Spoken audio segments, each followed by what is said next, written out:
Okay, I think we're going to go ahead and get started. I'd like to welcome you to today's webinar, New Requirements for the Affordable Care Act. We appreciate you taking the time out of your schedule to join us today. Jeff, if you want to move to the next screen, there are a couple of housekeeping items we'd like to mention before we begin today. All attendees are in listen-only mode. If you have any questions throughout the presentation, please either raise your hand so that we can unmute your line or submit them through the GoToWebinar question box. We'll be answering questions throughout as well as following up at the end of the presentation. So at this point, Jeff, I believe we're ready to transition over to you to cover session objectives.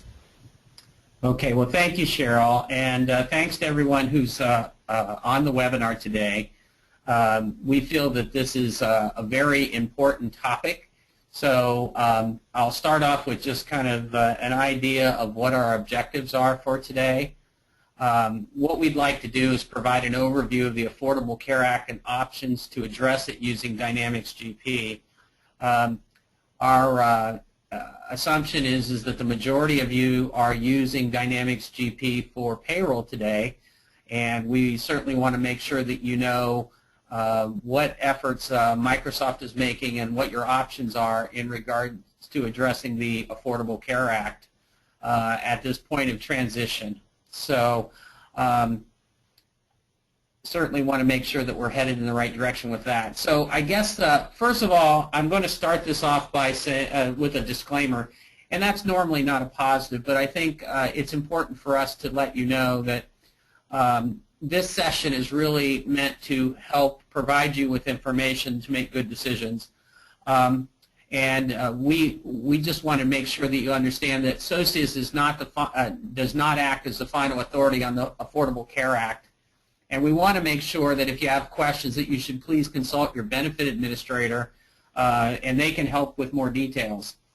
Our goal today is to make sure that we provide you with some guidelines, some general knowledge, and on how Microsoft and partner companies are addressing the Affordable Care Act.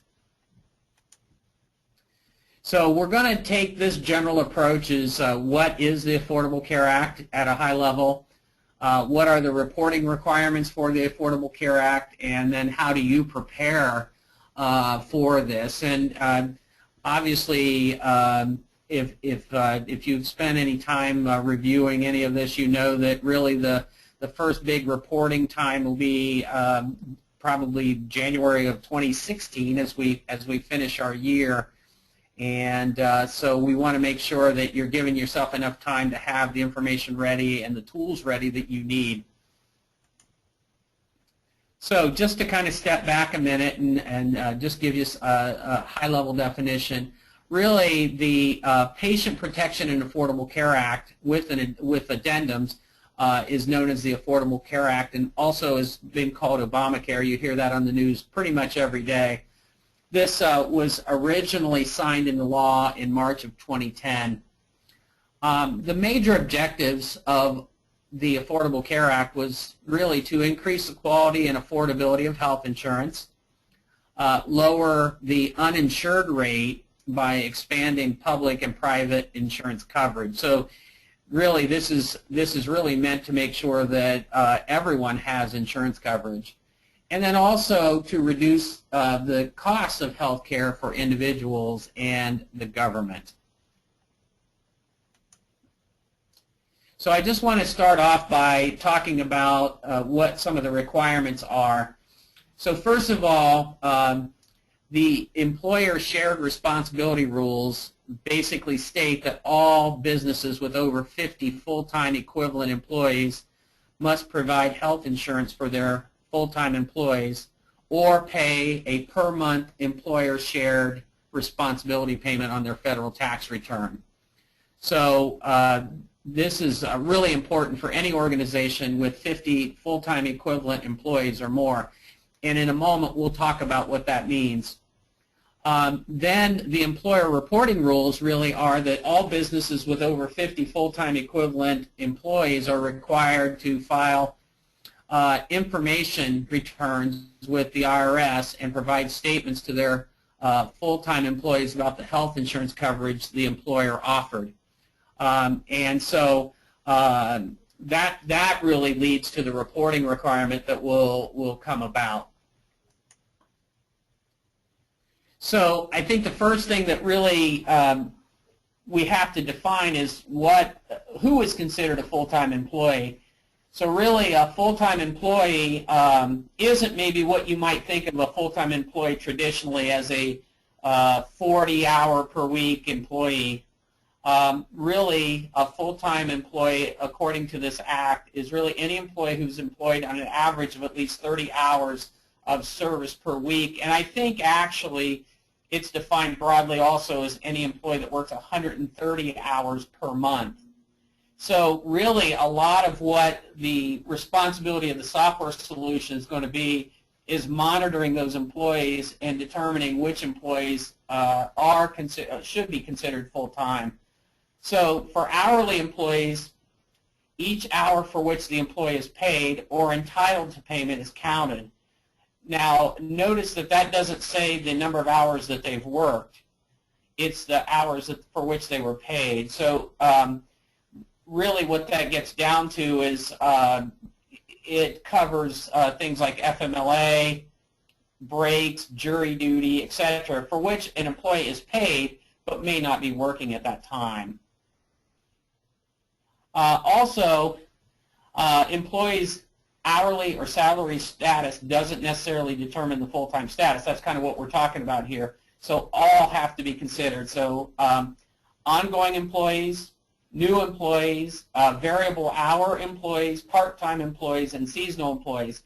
So I know that there are different types of organizations out there. Maybe if you're in the landscaping business, as an example, you may have a really heavy heavier employee base in the summer months, or spring and summer, or whatever the seasonality will drive.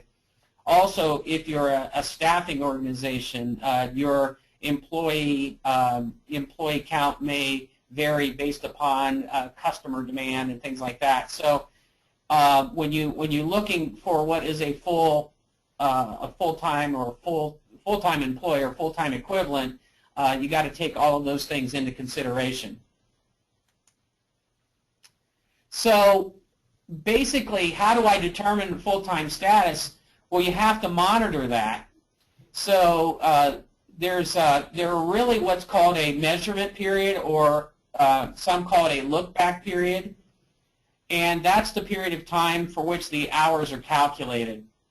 And there are restrictions on using different periods. Traditionally, those, and it's employer chosen, but it's a 3 or a 12-month period. And so that 3 or 12-month period begins on or before the first of the month following hire. So as you're looking at the measurement period, that's what needs to be considered. So as we talk about solutions moving forward, and you're using GP for payroll as an example, there is a hire date that's considered there. In the case of temporary employees, there's going to be some extra rules or changes that you'll need to take into consideration. If you're seasonal, you may hire and then rehire, and so some of those things come into play as well. But ultimately, the measurement period becomes very important in determining full-time status. There's then what's called a administrative period. So that's the amount of time allowed to respond to measurement period results.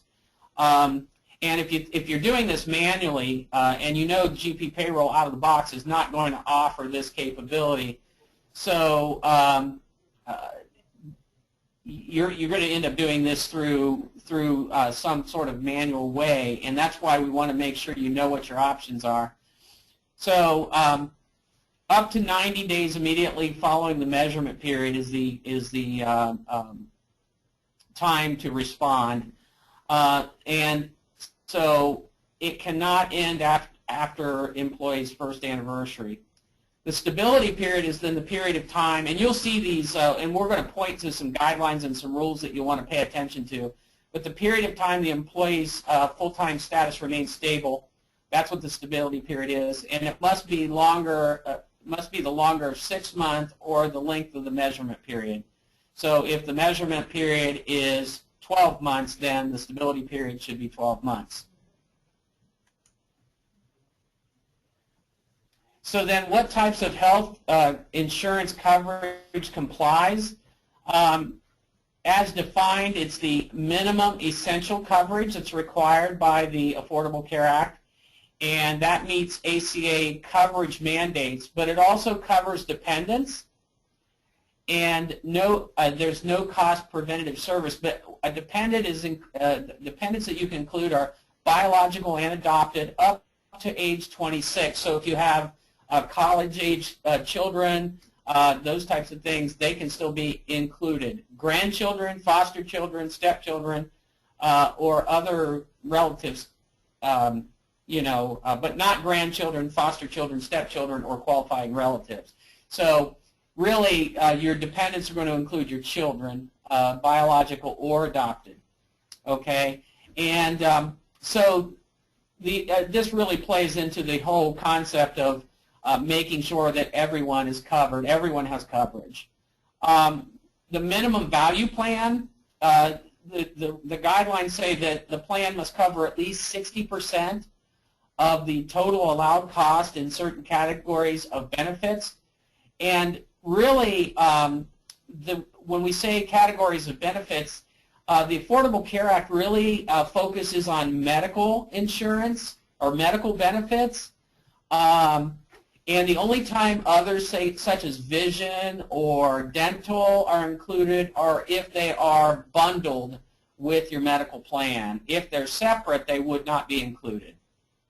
And the minimum value plan is determined by the Health and Human Services Calculator or actuarial certification. So what determines affordable coverage is an employee's share of the premium for the lowest cost self-only coverage of minimum value is not more than 9.5 income. So when we talk about this, what we're really trying to say is that it's important that the insurance coverage is comprehensive and also affordable. So the idea is that everyone should be covered with at least minimum level coverage, and it should be affordable for the employee. There are safe harbor options. They're available in lieu of guessing employees' annual household income. So the annual information that needs to be provided is the form 1094C that's reporting to the IRS. It includes the employer information, the number of full-time employees, information about coverage offered to the employees, monthly breakdown of coverage offering, and includes the lowest employee cost of self-only coverage. Now, so this is important. The 1095C is really a summary of all of the employees, and this information gets sent to the government. So it's kind of equivalent to the W-3, and right now, just so you know, they're working on the final details on what the electronic file needs to look like if you're filing electronically, and so that should be in place well before we get to the end of the year. There are some specifications that are still in place. But in regards to the tools out there, everything else is prepared and ready, and we'll talk about here in a minute what the different alternatives are going to be in regards to working with your GP payroll. Now the employees then going to receive the 1095C, and so this includes the employer and employees information. It's going to include a monthly breakdown of the eligibility coverage and the lowest employee cost for self-only coverage. And it's going to include dependent information. And notice that that is categorized as if self-insured. So I'm going to talk about that for a minute too, in regards to who's responsible for providing that dependent information. So there's really two types of organizations. there's a fully insured organization, and these organizations don't need to provide dependent information, as it is going to be available from the healthcare provider. And the rules for this are really covered in section 6056, and I included a link on this screen that talks more about this. It has a Q&A section that talks about that whole discussion. If you're a self-insured organization, then you're going to need to collect dependent information in your solution. This, all of the information that you might need to look into on this, if you are self-insured, would be covered at the website you see below, section 6055. So this should give you a lot of answers and details in regards to what you need to be thinking about, whether you're fully insured or whether you're self-insured. The fully insured organization, which in the case of Socius probably covers the lion's share of our client base, don't need to worry about providing the dependent information, as it's going to be provided by the healthcare provider. And so it does make the preparation a little simpler in regards to getting to the end of the year and providing the 1094, 1095 information that's required. So I wanted to talk about what our options are in regards to using Dynamics GP for payroll and being in alignment with the requirements of the Affordable Care Act. So many of you may have sat in on our Dynamics GP 2014 year-end close, or you may have sat in on our maybe some upgrade conversations. And you should know, and if you don't, you'll know now, that the Affordable Care Act is really only really covered with GP 2013 and GP 2015. And if you've been on 2013 for a while, it really gets handled when you did the year-end update at the end of 2014. So to fully accomplish what you need to with the Affordable Care Act, if you're using Dynamics GP as your option, you need to have the HR module in place. So the payroll, and if any of you are on the line that are interested in the Affordable Care Act but may not be using GP for payroll at this point, one of the nice things about 2013 and 2015 is that the payroll and HR modules are actually included in your licensing in what's called the starter pack. So that information, or those modules, are available, and you can be compliant with Affordable Care Act. But we also know that there are a number of you that may still be on GP 2010 or prior, and so at this point you will be out of ACA compliance. It's not too late to upgrade, and that may be important for you anyway, to make sure you just get appropriate tax updates and so forth as well. One of the things I wanted to point out is, what I'm trying to do is share some information about what each solution offers and what it requires, is that the Dynamics GP option does not really provide you any I guess, notifications of compliance. It just collects the information, so you have to pay attention to the information that gets collected. I wanted to show you, for any of you that are considering moving to 2013 or 2015, and if you're self-insured, as an example, that your employee dependents need to be set up in the HR module. This is just a screenshot of that, and this window really looks no different than it did in 2013, but this is a 2015 window. So this is where in the HR module we collect dependent information. One of the other things you'll notice then is that the employee dependents, there's a new field that is a drop-down that discusses health insurance coverage. So that's going to be new and important in this whole discussion. Also, you'll see that there's some new fields that are align with the Affordable Care Act. on the health insurance enrollment window. And there's also the Affordable Care Act codes that are applicable to each employee. And I'll show you just two windows of that for line 14 and line 16 on the 1095. Also, you'll notice that for those of you that have used GP for a while, you know that when you produce your year-end wage file, you have the ability to edit your W-2 information, and now there will be some additional editing capability around the 1095. So that is a new window that is provided just with the release of 2013 year-end update and 2015. And another window that you'll see that's new, and one more.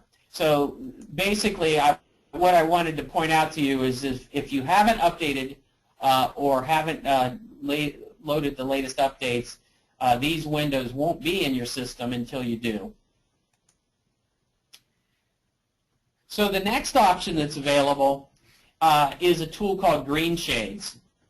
And there may be some of you in this audience that are using Greenshades already for their other payroll-related products, such as for tax filing or 1099 electronic filing, or those types of tools. There are some nice things about the Greenshade solution that would be useful for you.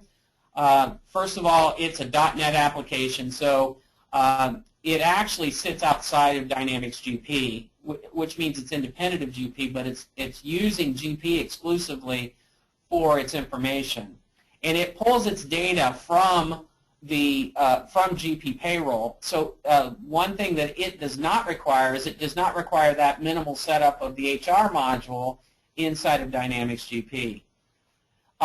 Some of the advantages that it brings to the table is that it does provide notifications.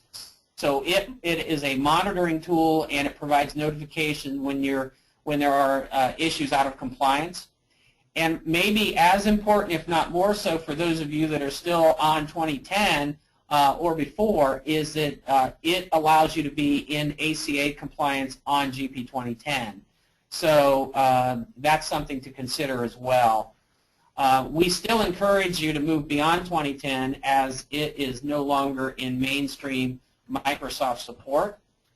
Socius will continue to try to support you, but if we run into an issue where the question goes beyond our ability to help, then we really will hit a brick wall. So I think, especially with those of you using payroll, moving out of 2010 to 2013 or 2015 would be advisable.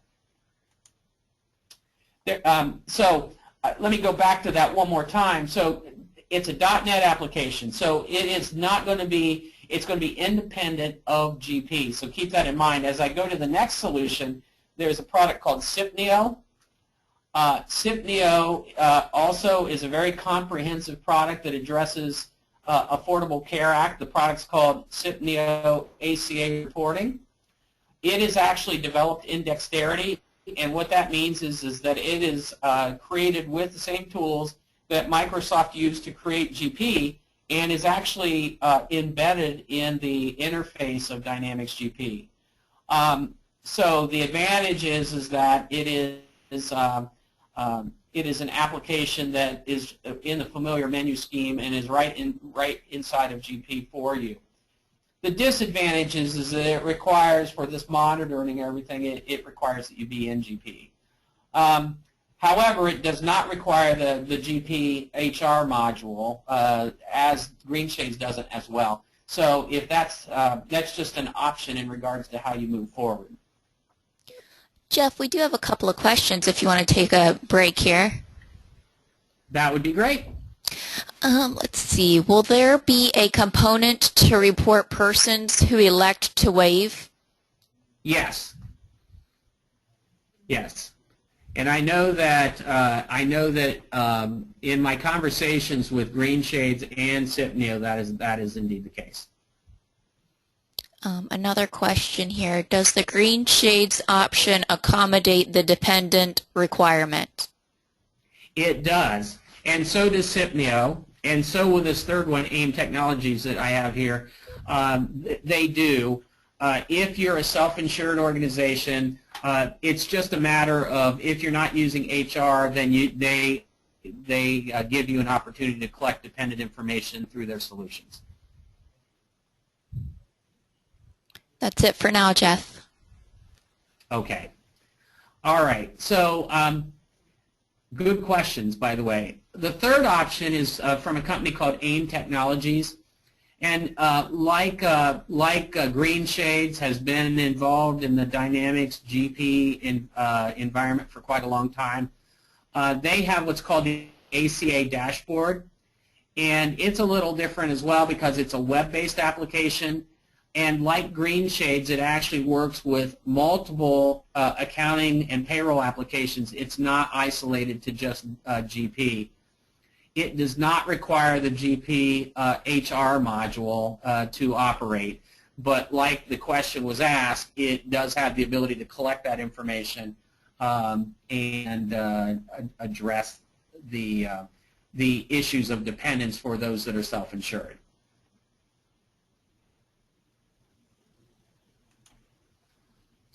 So really, the main thing that our point right now is prepare. If you're self-insured, or even if you're not, let's make sure that we're looking into all of our alternatives and make sure that we first of all have the proper tool in place, and then also, if you're self-insured as an example, let's make sure that we have all the data inside of our solution that we need to, that dependent information, and that we are not rushing to do this in December at the last minute where there's more room for problems and errors. So I guess this really is a situation where we would like to be involved in any questions, and we can do a couple things. Socius can do a couple things for you. First of all, we can help guide you to the proper solution. We can arrange product demonstrations so that you can get a better look. We can provide you pricing for those solutions if you're not using the Dynamics GP HR module. And we can talk in more detail about what are the advantages and what are the disadvantages of using any of those solutions. I will say, me personally, I probably have had the most interface with Greenshades, and it feels like the biggest advantage that the ISV or third-party products bring to the table is that they do more external monitoring and notifications. It's a little bit more of a proactive approach to making sure you know that you're in alignment. So, but you know, on the other hand, if you're already using the GPHR module, or since you already own the GPHR module, if you're on 2013 or 2015, you know, there is also a cost difference there in that you don't have to invest in any kind of outside solution. So really, I think I have kind of brushed right through this, and that was really my final my final comments. And I guess before we move on, I would invite any additional questions that you may have, and then I know Cheryl wants to give you a little bit more information about a few things coming up. Yeah, and just to remind everyone, you can either raise your hand and we can unmute your line so you can ask your question, or just submit it through the question box. I do see some coming in. And a couple of reminders here on the screen that we wanted to mention. Upcoming events and current promotions can be found on our site through the link you're looking at now. Highlighting a couple here, Microsoft's Extend for Less promotion. Existing GP 2013 and 2015 customers can license the extended pack plus one full concurrent user for $5,000. And then also we have a sales pad promotion running through the end of the month. And our next GP user webinar is going to be at the end of the month, March 26th. planning your GP 2015 upgrade. So go to our site to learn more information on those and to register. And Jeff, we have a couple of questions here. If we haven't implemented the HR module yet, will we need to do manual adjustments to catch up for the year? No. No, you won't. There's what might be called a reconcile process that will bring everything in line. So no, you won't. And the payroll and the HR module share the employee base. So there are some utilities that will need to be run to make sure that the benefits that you have set up in payroll are transitioned into HR, because those are handled a little differently in those two modules. But it's not a terrible process. We have a request here, Gerardo Tover. I have unmuted your line if you want to ask your question. Hi, I'm just wondering, with this reporting of benefits, will this result in taxation of those benefits? Hello? Can you hear me? Yes. Okay. You know, not that I am aware of, but I guess I haven't seen information to tell me the answer to that question. But we can certainly look into it. Okay. Thank you. Mm-hmm. Oh, and I'm not. Oops, sorry. Can you repeat that question? Oh, no, that was it. Oh, okay. Thank you. Okay, and we've had a couple of questions about the slideshow and recording being sent out afterwards. And yes, those will be sent out a couple of hours after the presentation today. So you'll have access to the links within the presentation as well as the recording.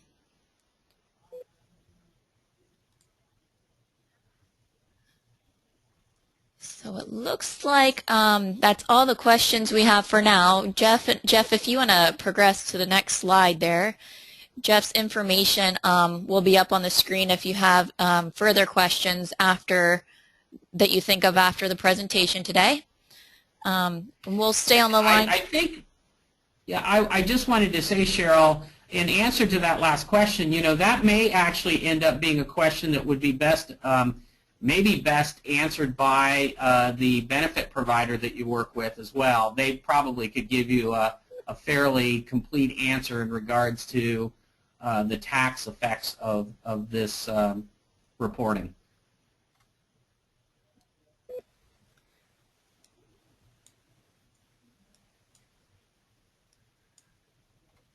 So Jeff and I will stay on the line a couple more minutes here in case there are any additional questions, but we want to thank you for your time today and hope that you have the good rest of the week here.